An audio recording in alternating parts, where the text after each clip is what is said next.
रफ्तारे बला कर दे। करबला में दो किरदार सबसे ज्यादा अहम है। एक किरदार इमाम हुसैन का है, दूसरा किरदार अली की बेटी सैयदा ज़ैनब का किरदार है। ये दो किरदार सबसे ज्यादा अहम है। कसम खुदा की, अली का घर भी क्या घर है कि उस घर का हर एक बच्चा जिसे देखो वही शेरे खुदा मालूम होता है।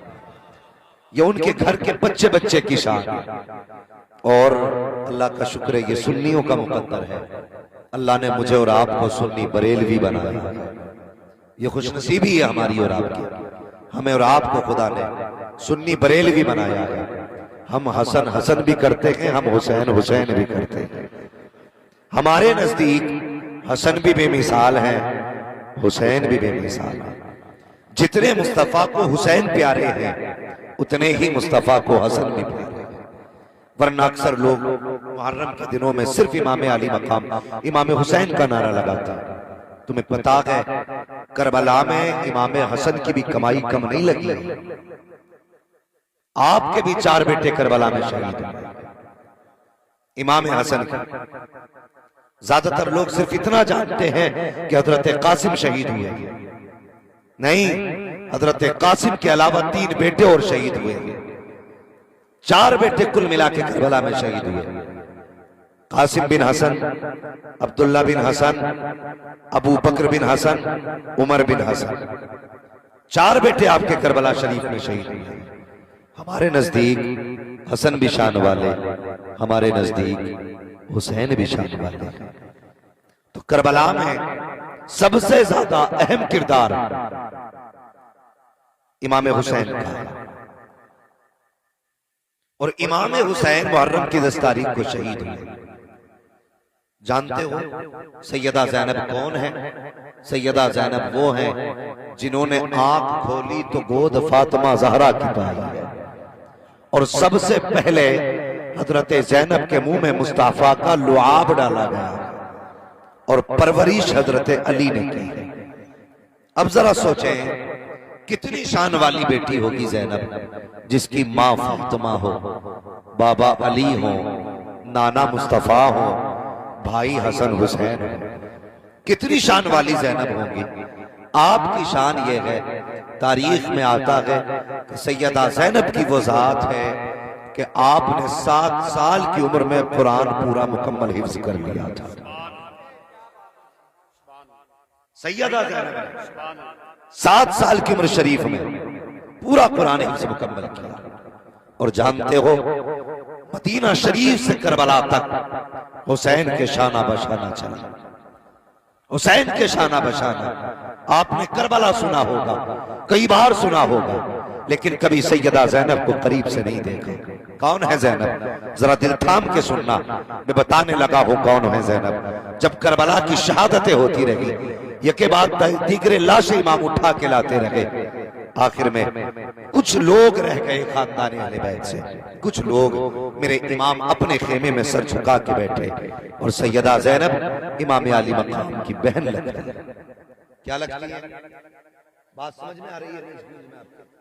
इमाम अली मकाम की बहन लगती है। बहनों को भाइयों से अनोखा प्यार, निराला प्यार। जिनके घर में बहनें हैं वो बात समझेंगे मेरी, मैं क्या कहने लगा हूं। वो भाई, अगर भाई 75 साल का हो, बहन 85 साल की हो ना, तब भी वो अपने भाई को अपना लाल कह के आवाज देती है। ये रिश्ता होता है, ये रिश्ता होता है। दुनिया दादी कहती है, कोई माँ कहता है। अगर बहन छोटी भाई बड़ा हो तो वो फिर भी लल्ली कह के आवाज देता है, बहन कह के आवाज देता है।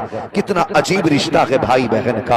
अल्लाह अकबर। इमाम खेमे में बैठे हैं, सैयदा ज़ैनब के जहन में ख्याल आया, ज़ैनब हुसैन अकेले हैं, अकेले खेमे में बैठे हैं। आज कोई हुसैन को तसल्ली देने वाला भी नहीं है। चलो ज़ैनब खेमे में चलते हैं। जिस वक्त सैयदा ज़ैनब इमाम के खेमे में आई है, मेरे इमाम सर झुका के बैठे हैं। अजीब मंजर था। सैयदा ज़ैनब ने हुसैन का चेहरा देखा, कहती है भैया। कहा जी, का मुझे हुजूर की एक हदीस याद आ रही है। कहा बहन कौन सी हदीस? का नाना ने फरमाया था अगर मुसीबतें आ जाएं तो सदका दिया करो, मुसीबतें टल जाया करती हैं। आज मैं देख रही हूं कि मेरे हुसैन के ऊपर इतनी बड़ी मुसीबत आ गई है, अगर इजाजत दें तो बहन सदका देना चाहती है। मेरे इमाम ने इतना सुना, बहन का चेहरा देखा, फरमाने लगे ज़ैनब सदका क्या करोगी? जो कुछ सदका करना था वो तो मदीने में रह गया है, अब तो कुछ है भी नहीं, क्या सदका करोगी? सैयदा ज़ैनब ने कहा था हुसैन जात जितनी बड़ी होती है सदका उतना बड़ा दिया जाता है। कहा कहना क्या चाहती हो? कहा हुसैन ज़ैनब ये चाहती है अगर आपकी मर्जी हो तो आपकी जात पर हुसैन दौलत कुर्बान नहीं करेगी, हीरे जवाहरात नहीं, अगर तेरी मर्जी हो तो हुसैन तेरे नाम पर बहन अपने दोनों बेटों को कुर्बान करना चाहती है।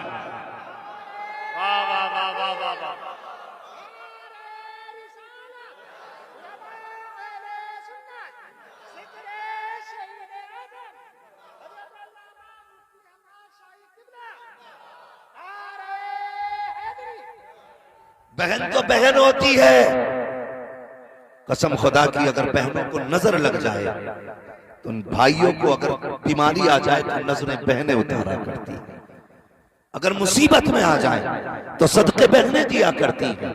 मैं ये नहीं पूछना चाहता हमारा समाज किधर जा रहा है, हमारे हालात कितने होते जा रहे हैं।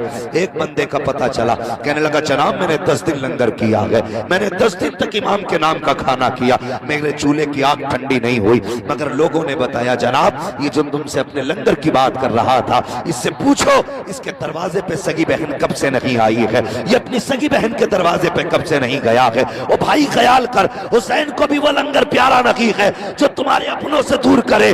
तुम्हारे दरवाजे पर कुत्ते तो खा के जा सकते हैं, अपने सगे नहीं आ सकते। हुसैन लंगर मुंह पे मार के कहेंगे जा, अगर तू बहन का नहीं हो सकता तो करबला वाले हुसैन का भी नहीं हो सकता।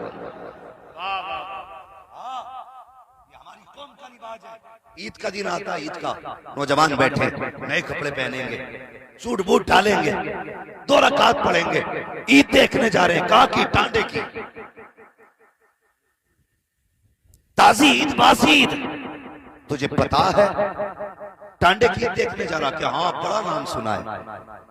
तुझे ख्याल है तूने नए कपड़े पहन लिए, 2 रकात नमाज पढ़ ली, तेरी तो ईद हो गई। और नादान पूछ अभी तेरी बहन की ईद हुई है कि नहीं? तेरी जिम्मेदारी ये नहीं कि तू नए कपड़े पहन के मेलों में तमाशे देखने जाए, तेरी जिम्मेदारी ये भी नहीं थी तू 2 रकात पढ़ने के बाद नचलियों के जाके नाच देखे। अगर तू मुस्तफा का सच्चा गुलाम था, अगर पक्का हुसैनी था, तेरी जिम्मेदारी ये थी कि 2 रकात नमाज पढ़ता, मेले ना जाता, बहन के दरवाजे चला जाता। खुदा की कसम बहन भी राजी हो जाती, मदीने वाला मुस्तफा भी राजी हो जाता। नारे तकबीर, नारे रिसालत, मसलके आला हजरत, जिक्र इमाम हुसैन। हालात बिगड़ते जा रहे हैं, तलाकों पे तलाकें, मुसीबत पे मुसीबतें। हम नारे खूब लगाते हैं, जलसे खूब कर लेते हैं, लंगर भी लंबे होते हैं, लेकिन बताओ किरदार हुसैनी कहाँ है? बहन तो बहन हुआ करती है। कसम खुदा की कैसा जिक्र सैयदा ज़ैनब का है, कहती भाई इजाजत हो तो मैं दौलत नहीं लुटाऊंगी तेरे नाम के सदक़े पे, हीरे जवाहरात खर्च नहीं करूंगी, अगर तुम कहो तो मैं अपने बेटों को तुम्हारे नाम पे सदका करना चाहती हूँ। अल्लाह अकबर। देखो तो सही, ये किरदार है करबला में सैयदा ज़ैनब का। ये है सैयदा ज़ैनब के बेटे दे करके भाई के ऊपर की मुसीबत डाल रही है। और अजीब मंजर था, और यार एक्सीडेंट में बेटा मर जाए तो माँ की कमर सीधी नहीं होती है, बचपन में बेटा चला जाए माँ पूरी जिंदगी याद करके रोती है। मगर वाह रे ज़ैनब, तेरे हौसले को सलाम, तेरी जुर्रत को सलाम, तेरी हिम्मत को सलाम, तेरी शान और शौकत को सलाम। जब शहादत की बारी आई, बेटों को बैठा के कहा था लख्ते जिगर जिंदा जा रहे हो, जिंदा वापस नहीं आना है, हुसैन के नाम पे शहीद होके आना है। और दूसरी बात कही थी, ए लख्ते जिगर जाओगे तलवारें चलेंगी, तीर चलेंगे, जब जख्मी होके नीचे गिरो मुड़ के खेमा मत देखना। का किस लिए? का अगर खेमा देखोगे हो सकता है माँ को ख्याल आ जाए, का माँ की तरफ न देखना, अगर देखना है तो खुदा की तरफ देखना। ये सैयदा ज़ैनब है। अल्लाह अकबर। बात लंबी हो जाएगी अगर मैं शहादत बयान करने लगा, मगर मैं चाहता हूं आज शहादत के बाद की थोड़ी बात आपसे करूं।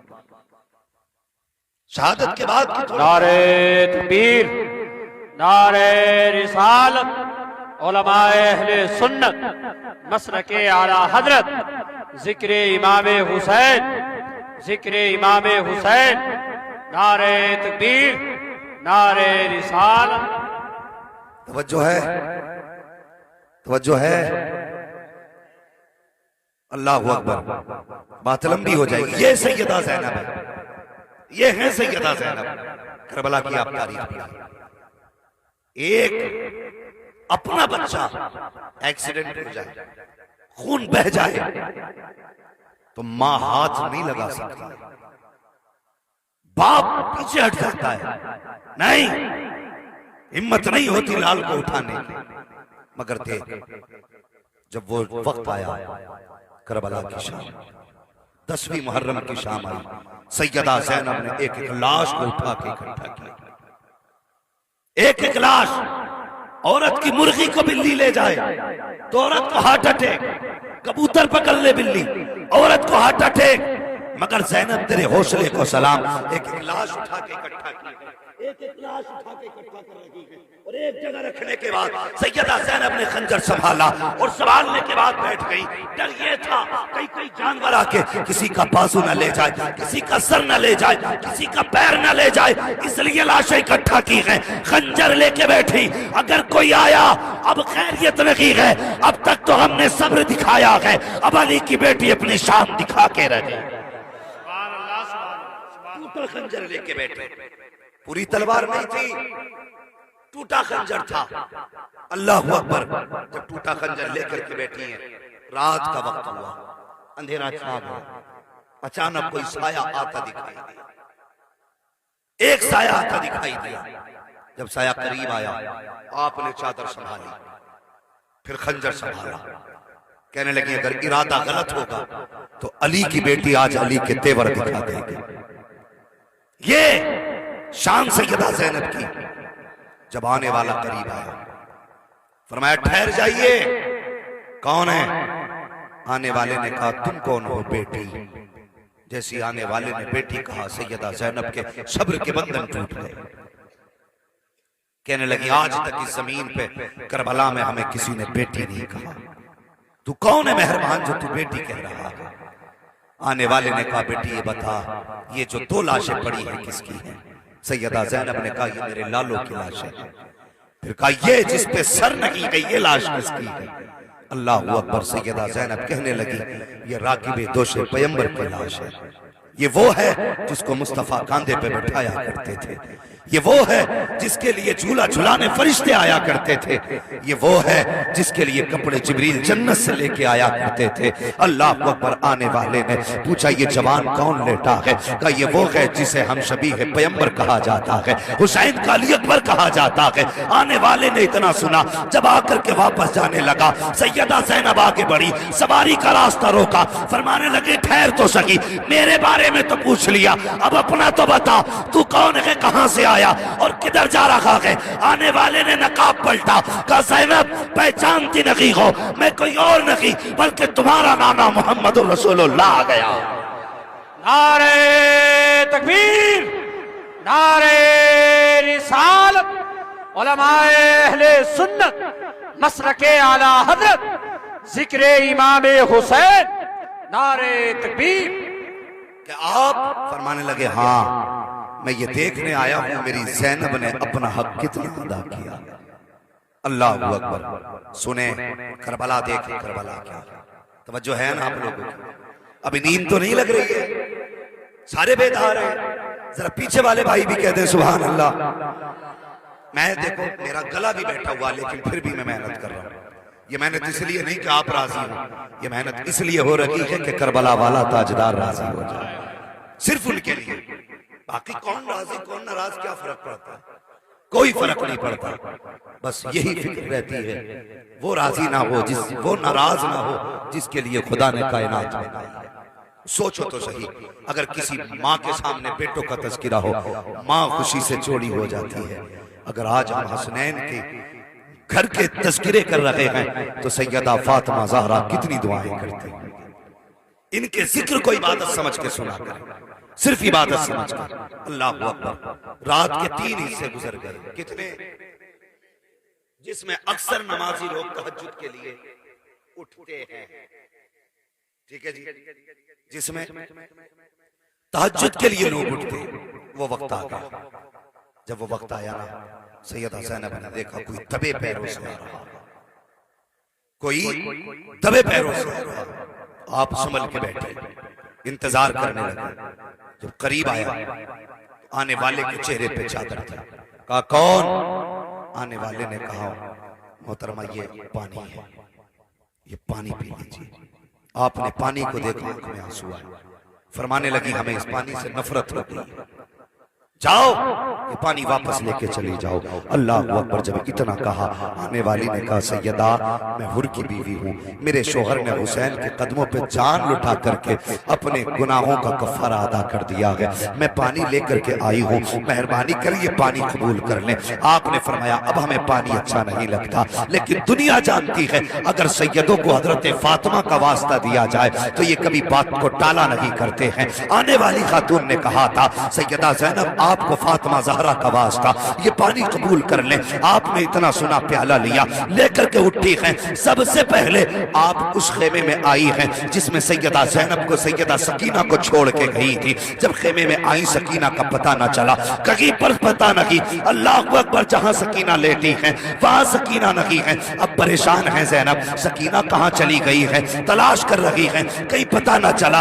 आवाज दी सकीना सकीना। जब आवाज दी तो मक्तल से आवाज आई, फूफी मैं यहाँ हूँ, मेरे पास आ जाओ। जब गई है क्या देखती है, हुसैन की बेटी ने अपना सर हुसैन के कदमों पे रखा है और लेटी हुई है। आपने जाके सकीना को उठाया, बेटी यहाँ कैसे आ गई? अल्लाह अकबर। बाप बेटी का प्यार भी अनोखा होता है, निराला होता है। और यार बेटी वाले इस दर्द को महसूस कर सकते हैं। जब बंदा परदेश जाता है, बेटियां रास्ते में आती है, बाप रो दिया करता है। बेटा परदेश में होता है, बाप परदेश में हो, बेटियां फोन कर देती हैं तो बाप का जी चाहता है अल्लाह पर्दे दे तो उड़ के चले जाएं। आज बेटी ने बुलाया है, बाप परदेश से आता है तो रातों को बेटियां सोया नहीं करती हैं। आज मेरा बाप आने वाला है, ये तेरी मेरी बेटी का प्यार है। फिर देख हुसैन की बेटी का प्यार कितना होगा, सकीना को हुसैन से कितना प्यार होगा। फरमाती उठाया, कहा बेटी यहाँ कैसे आ गई? कहती फूफी आपको तो पता है मुझे बाबा के सीने के बगैर नींद नहीं आती। जब रात को मेरी आंख खुली नींद नहीं आई। मैंने कहा बाबा मुझे नींद नहीं आ रही है, मुझे नींद नहीं आ रही है, मुझे सुलाओ। का इतना कहा था तो मक्तल से आवाज आई, आ सकीना तुझे सीने से लगा के सुला दो। का मैं दौड़ करके आई, जब मक्तल में पहुंची तो सर नहीं थे, पहचान कैसे पाती? का फिर मैंने कहा मेरे बाबा कहाँ हैं? का फिर से बाजू उठे। जब बाजू उठे मुझे पता चल गया यही मेरे बाबा हुसैन है। का सीने पे सर रख के सोने वाली सकीना आज पैरों में क्यों लेटी है? का मैं भी सीने पे सोना चाहती थी, लेकिन जख्म इतने थे सीने पे कि सर रखने जगह ना थी। घोड़ों के पैरों से रोंदा गया था लाशा। अल्लाह अकबर। हड्डियां टूट चुकी थी सीने की। का बस पैर सलामत दिखे, मैं पैरों पे सर रख के लेट गई। आप उठा के लाई, फरमाया लो सकीना ये पानी पी लीजिए। अब अली के घर की तरबियत आप देखिए, हजरत ज़ैनब कह रही है लो सकीना पानी पी लीजिए। गौर करें 3 दिन 4 रातों की प्यास है सकीना की, इतनी की प्यास है सैयदा ज़ैनब की। जिस वक्त आपने कहा था लो बेटी पानी पी लीजिए, हजरत सकीना ने फूफी का चेहरा देखा, कहने लगी फूफी पहले आप पीजिए पानी। हजरत सकीना ने इतना कहा, हजरत ज़ैनब कहती है बेटी हमारे नाना ने फरमाया कोई भी चीज घर में लाया करो पहले बच्चों को दिया करो, उसके बाद बड़ों में तकसीम किया करो। ए सकीना हमारे दरमियान सबसे छोटी तुम हो, इसलिए ये पानी पहले तुम पी लीजिए। आपने वो प्याला हाथ में लिया है, लेने के बाद कहती है फूफी क्या ये सच है पहले छोटों का हक होता है? कहा ये हक है। ये सुन के हजरत सकीना पानी का प्याला लेकर के उधर लौटी है जिधर हजरत असगर की कब्र इमाम ने बनाई है। अल्लाह अकबर तोड़ी। हजरत ज़ैनब ने कहा सकीना कहाँ जा रही हो? कहा फूफी अभी आपने कहा था जो सबसे छोटा होता है पहले हक उसका होता है। कहती मैं पानी बाद में पीऊंगी, पहले पानी अपने असगर को पिलाऊंगी। ये कह के तोड़ी है, ठोकर लगी, जमीन पे प्याला गिरा। अल्लाह अकबर आवाज आ रही थी सलामुन अला सब्र सकीना, सलामुन अला अहले बैत मोहम्मद। ए सकीना तेरे सब्र को सलाम हो, ए नबी के घर वालों तुम्हारी हिम्मत को सलाम। नारे तकबीर, नारे रिसालत, जिक्र इमाम हुसैन, नारे तकबीर। ये करबला है, इसे करबला कहते हैं। अल्लाह अकबर। करबला शरीफ की ये शाम तो जैसे तैसे कट गई। कैसे कटी कौन सोच सकता है? सोच भी नहीं सकता। अगर परिवार का बंदा एक चला जाए और 10 मर्द मौजूद हो परिवार में, तो उसकी जुदाई की पहली शाम भी मुश्किल कटती है। और जिसका पूरा चमन ही करबला में उजड़ गया, उनकी शाम कैसी गुजरी होगी? कैसे गुजरी होगी उनकी शाम जिनका खानदान करबला में लुट गया? खुदा की कसम सोच भी नहीं सकते। 3 दिन तक ये लोग करबला में रहे। 13 मुहर्रम तक करबला शरीफ में रहे। 13 मुहर्रम को एक यजीदी आया, बल्कि अम्र इब्न साद ही आया था। इमाम ज़ैनुल आबिदीन से कहने लगा, तैयारी कर लो, तैयारी कर लो, सफर करना। इमाम ज़ैनुल आबिदीन कहने लगे, परदेसियों की कोई तैयारी नहीं, जब लेके चलना हो बस बता देना। मगर परदेसियों के साथ जो जुल्म हुए, कसम खुदा की तारीख में सबसे पहले अगर किसी के लिए बेड़ी बनाई गई है तो इमाम ज़ैनुल आबिदीन के लिए बनाई गई थी। बेड़ियां, हथकड़ी और गले का तोक, इतना भारी तोक था, जब आपके गले में डाला गया तो उसके वजन से आप ऐसे चल रहे थे जैसे बंदा नमाज में रुकू करता। ये करबला है। जानते हो 13 मुहर्रम को 72 नेज़ों पे 72 सर चढ़ाए गए। 72 नेज़ों पे ये जो गले की नाली होती है, इसके बीच में नेज़े डाल करके सर उठाए गए। नेज़े उठाए, नेज़ों में डाल के सर उठाए गए। 72 नेज़ों पे 72 सर और 26 बच्चे, 64 औरतें, एक तन्हा ज़ैनुल आबिदीन। ये था कैदियों का काफिला। 72 नेज़ों पे 72 सर, 26 बच्चे, 64 औरतें, एक ज़ैनुल आबिदीन। और जानते हो, हाथ इतनी मजबूती से रस्सियों से बांधे गए थे कि खून छलकने लगा था। अली की बेटियों के साथ ये सुलूक, और यार जिनके एक इशारे से हमारे पैरों की जंजीरें कयामत में तोड़ी जाएंगी, आज उन्हीं के हाथ जंजीरों से बांधे गए, आज उन्हीं को कैदी बनाया गया। जब कैदी बन के काफिला चला, मुझे बताइए, जब एक बंदे का जनाजा उठता है तो बेटियां जनाजे के साथ दौड़ती हैं, कहती हमें भी जनाजे के साथ लेके चलो। माए बेटे के जनाजे के साथ दौड़ जाती हैं। मगर कैसे मजलूम है करबला वाले, कैसे साबिर है करबला वाले। हजरत ज़ैनब को देखो, बाप भाई का सर नेज़े पे है, बेटों के सर नेज़े पे है, भतीजों के सर नेज़े पे है, लेकिन कसम खुदा की ज़बान पे कोई नाशुक्री का जुमला नहीं। सबसे आगे वो नेज़ा था जिस पे इमाम का सर था, सबसे पीछे वो सर था जिस पे अली असगर, वो नेज़ा था जिस पे अली असगर का सर था। कैदियों में सबसे आगे सैयदा ज़ैनब की सवारी, सबसे पीछे हज़रत सकीना की सवारी।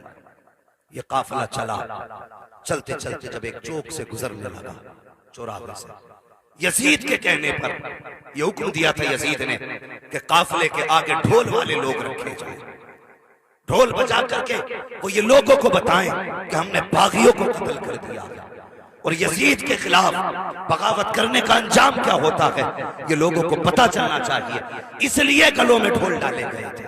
आज दर्द होता है साहिब, तकलीफ होती है जब हुसैन के नारे लगाने वाले अपने घरों में ढोल बजाते हैं। आज दुख होता है, मुझे बता, जिनकी शादियों पे ढोल नहीं बजे उनकी शहादतों पे ढोल बजाने का हक किसने दे दिया?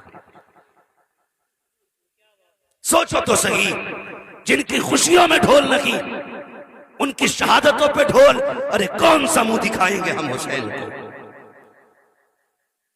कौन सा मुंह दिखाएंगे सैयदा फातिमा को? और कुछ तैयारी कर, आखिरत की मरना है, ढोल बजा के भी मरना है, कुरान पढ़ के भी मरना है। गले में ढोल, नए कपड़े ढोल वालों के, मेरे जैसा सिस्टम। तो एक चौराहे पे ना एक नाबीना भिखारी खड़ा था, उसके साथ छोटा बच्चा था। उसने कहा सुनो, ये जो ढोल बज रहे हैं, बच्चे से कहने लगा लगता है कोई बारात आ रहा है। कहा अगर दूल्हा मेरे पास से गुजरे तो इशारा करना। कहा क्योंकि जब दूल्हा मेरे पास आएगा ना तो मैं तभी भीख मांगूंगा, इसलिए कि अगर दूल्हा से मांगा जाए तो दूल्हा के चाहने वाले उसके सर से उतार के बहुत देते हैं। कहा अच्छा। तो वो दोनों बाप बेटे चौराहे पे खड़े हो गए। ढोल की आवाज दूर से आ रही थी। जैसे ढोल करीब आए ना, बच्चा कहने लगा वाह लगता है बारात करीब आ गई। जैसी मोड़ मुड़े, पहले ढोल वाले थे, बच्चा देख के खुश था, लेकिन जैसे ढोल वाले खत्म हुए और जब नेज़ों पे सर